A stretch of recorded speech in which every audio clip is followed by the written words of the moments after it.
Hello guys, welcome to my YouTube channel. So आज आपण बनवणार आहे पनीर टिक्का. चला तर मग बनवूया.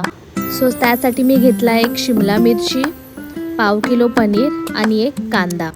आता शिमला आणि कांदा मी मीडियम साईजमध्ये कट करून घेतले आहे. पनीरसुद्धा मीडियम साईजमध्ये कट करून घेतले आहे.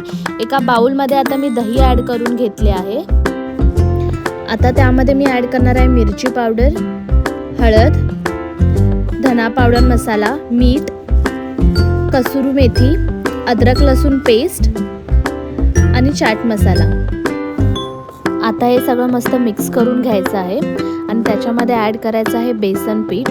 बेसन पीठ ॲड करून झाल्यानंतर ते सुद्धा मस्त मिक्स करून घ्यायचे आहे आणि त्याच्यामध्ये आपण मीडियम साईजमध्ये कट केलेले पनीर, कांदा आणि शिमला मिरची ॲड करून घ्यायचे आणि त्याच्यानंतर त्यांनासुद्धा आपल्याला मस्त मिक्स करून घ्यायचे आहे.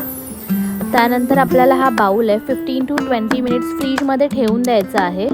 सो त्यानंतर आपल्याला हे पनीर, शिमला आणि ओनियन, कांदा आपल्याला ह्या स्टिकमध्ये ॲड करून घ्यायचं आहे. व्यवस्थित ॲड करून झाल्यानंतर आता एअर फ्राय घ्यायचं आहे आणि बॉटमला खाली आपल्याला बटर लावून घ्यायचं आहे व्यवस्थित. आणि आपण जे स्टिक बनवले आहेत त्याच्यामध्ये एअर फ्रायमध्ये ॲड करायचं आहे.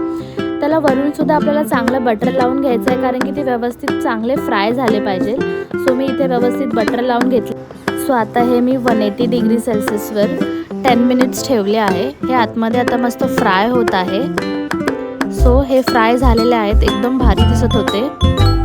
तर हे फ्राय झाले तर आता मी याला प्लेट्समध्ये काढून घेते. मस्त वरून लिंबू वगैरे पिळला आहे आणि याच्यासोबत मी पुदिनाची चटणी घेतली आहे.